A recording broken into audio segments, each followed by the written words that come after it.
Mitzi is planning a surprise birthday party for Joyce. Right now she's on the phone ordering the cake. Well, what do they usually put on a cake? Happy birthday? Okay, I'll go with experience. It makes you wonder if anybody ever gave her a birthday cake and what it said.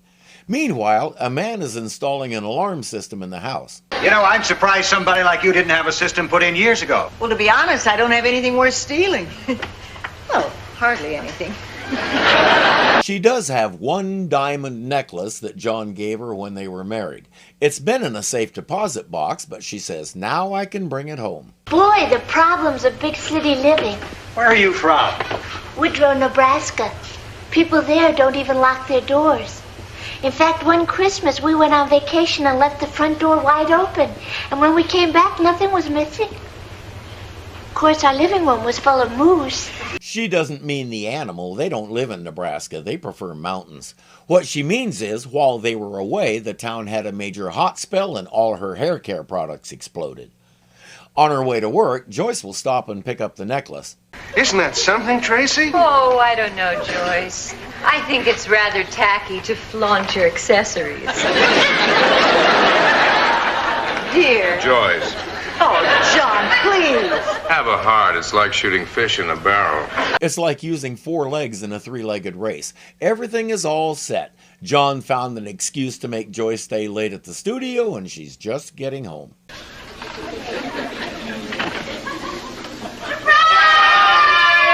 John, mine wasn't good. Can we do it again? What a surprise. I had no idea. Oh, come on, you knew. You're just acting. No, I'm really surprised. Happy birthday, Joyce. Oh, John, I love it when you gush. Mitzi pulled it off. Hugo wants a couple of pictures. Oh, just let me go upstairs and pull myself together. Sounds like a job for Superman. Oh, Tracy, I've never had your body. And I'm probably the only one in town who can say that. The party is a total success. Joyce feels the love from her friends. Tracy is there. Everyone is having a great time. Mitch, can I speak to you for a second? What's up? The funniest thing, I could have sworn I left my necklace on the dresser. You did. I saw it there this morning. Isn't that funny? It's not there now. Maybe someone is having an even greater time? Everyone put their coats in her room, so if it was just sitting right there in plain sight, Joyce refuses to entertain the possibility that one of her friends might have taken it, but there doesn't seem to be any other explanation. The next 10 minutes or so, which is to say the second act, is the bunch of them sitting around trying to figure it out without accusing each other, and it's boring, which is why this review is so short. Eventually, a detective arrives to take a report. He asks to see the alarm system. Oh, this is a very good one, lady. It's just too bad that it's not hooked up. Not hooked up. Well, he tested it yesterday. Well, it's an old trick. Guy demonstrates the alarm, then disconnects it and comes back later and rips the place off. Isn't that wonderful? I knew it couldn't be any one of us. He leaves, but not before saying he and all the other cops at the precinct hate the show. That sparks a whole new argument about whose fault it is, and as far as I know, Mitzi never got to serve that cake that she worked so hard to get. Later, to try and cheer her up a little, John has taken Joyce out to dinner. And that's not all. You didn't have to do this. I told you the insurance company was going to reimburse me. I hope you like it. John, it's beautiful. It belonged to my mother. Would you mind? Not at all.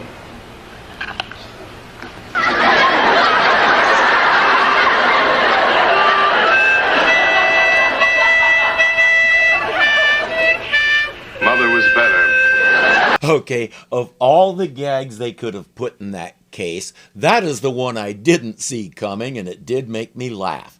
So at least in a small way, we finished well. The rest of the episode, at least from the discovery of the missing necklace to the reveal about the alarm, was nothing but filler. Nothing happened.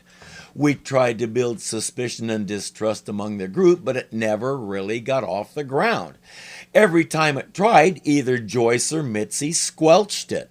So approximately 2/3 of the episode is the cast and crew sitting around looking at each other and saying, "Who could have taken it?" If you're half a season into the show and have an established audience, sometimes you can get away with that.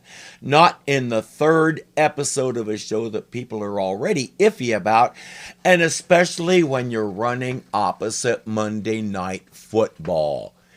If you're going to compete with that, everything has to be at the top of its game. So far, this show just isn't. It displays an absolute minimum of imagination. The pacing is all over the place when there is any, and the majority of the jokes just aren't funny. This isn't the Battling Bickersons or something like that. Our plots are supposed to be a little more involved and maybe even a little more subtle than the people constantly sniping at each other. And through most of this episode, we didn't even have that. I know I'm probably belaboring it, but having a cast like this and giving them stuff like this to work with just seems wrong. Then you take that half-hearted effort and you put it up against one of the most popular primetime shows ever created. I don't know what the process for developing this show was, but I have a feeling it involved a lesser amount of effort and brainstorming and a greater amount of alcohol.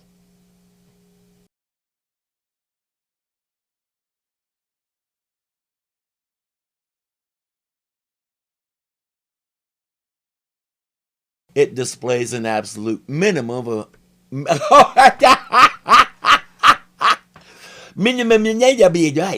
wow. It displays an absolute minimum of imagination. Pacing is all over the place, for crying out loud. I got through that and then blew the.